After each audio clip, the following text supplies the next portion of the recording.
I can't believe I'm going to say this about the series. I'm actually sad to see this end. This was a very entertaining series. Looking back, I have enjoyed this series. I love the strategic battle tactics they've had in this series in the recent couple episodes, and I feel like I would definitely watch a season 2. So let's look back at this episode. This episode concludes the entire arc of how the original evolutionary invasion cells are destroyed. They're completely gone, and so the evolutionary invasion objects can no longer re-evolve into different species. So that's what this episode really concludes in the actual final episode of Nobunagun. So I've enjoyed this episode and I've enjoyed the series. The music of this episode was well placed in different scenes. I feel like the entire build up of it was enjoyable. Half this entire episode was really good battle scenes with Nobunagun and freaking Jack just running in for the evolutionary invasion object and just destroying its brain. I love the animation quality of it. It was really nice.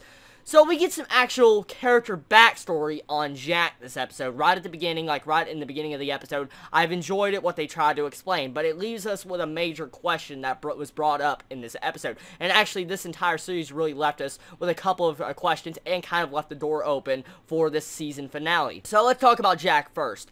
Jack's entire development of how we find out that Jack the Ripper was technically a female and somehow hears a thought or a voice inside of her head. And we see a weird like symbol of magic pop up in her eyes, like a green symbol, like a wizard circle or something. And she hears a voice that tells the future when humanity or the entire planet's state is very dire. So this leaves a mystery as who is this voice that she's hearing? What exactly is this voice? And what is this entire purpose of this voice? I mean, what is it trying to accomplish? So that's what's left right there, because we know that the doggo alien, or whatever you want to call that alien that's coming here to save Earth, didn't put that in her. And the way it looks is, it looks like something like the E-gene holders. So I'm very curious about that. That's a big mystery that was left on top of us, but I feel like it was really entertaining and didn't feel out of place, and I'm glad we got some form of backstory on Jack.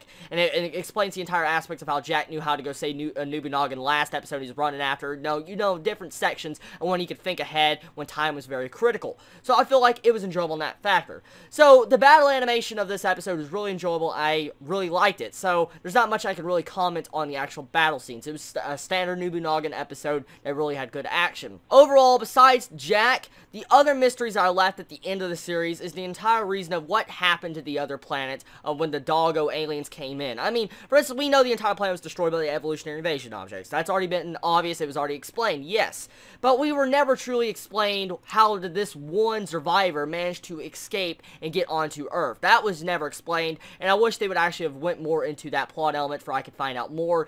And I'm just curious exactly how this battle is going to turn out. I mean, at the end of the day, the battle is not over. It's not. It really is still left wide open, and we don't know which side is won. Of course, it's obvious that the human side would win in this series, but we still haven't really got to see the events that lead up into that and how the entire humans will conquer the evolutionary invasion objects.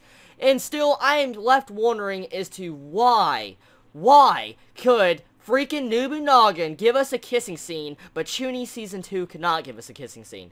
What the hell? This series hasn't even been focused on romance a lot, but we have a kissing scene at the end that made me smile. I was really taken back and shocked. I didn't expect a kissing scene to be the ending scene of this series, of Season 1 of Nobunagun, but for some reason Chuni couldn't do it. So, getting off the factor of me ranting on that anime, I'm going to tell you, I love the kissing scene, and the kissing scene I felt was just very shocking. I just didn't see it coming, and I feel like it was a beautiful way to end Season 1. It left me wanting more. It really did. It left me empty and wanting more for Season 2, because I really want to see these characters develop a lot more, and I feel like there's a lot of different development we could see in this entire series overall, and I feel like I've enjoyed the series. There's not a lot of bad comments I could say about the series. It did have a rough middle. I'm not going to joke there. It did have episodic type episodes. Had a rough middle. I won't look past that, but I feel like it was still, it redeemed itself. In the later half and the beginning half, it really did good with the emotions and atmosphere, especially with the animation palette, like I said, with the purplish type greenish water and stuff. I love the animation in it, and I've loved the music, and you have that unique opening song and ending song.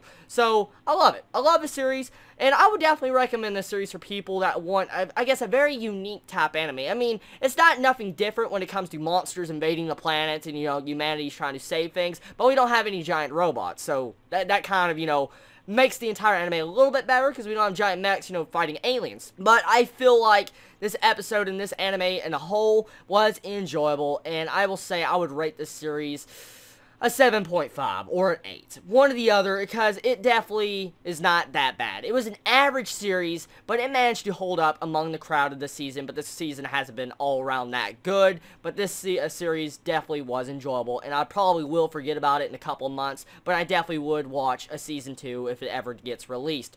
So tell me your thoughts on this final episode of Nobunagun, everybody. Did you enjoy it? Did you hate it? And before I end this note, it looks like we get to see Vidocq actually care for Gallico at the end of this episode. We see how he truly cared for her, and we get to see Gallico's cute, adorable faces. I need to mention that. That was so fucking adorable, and I love the kawaii, moe, des type, you know what I mean. It was so adorable, and I was drooling at the animation. So besides that, leaving it on a happy note, everybody, I love you so much. Tell me your thoughts. Chibi out.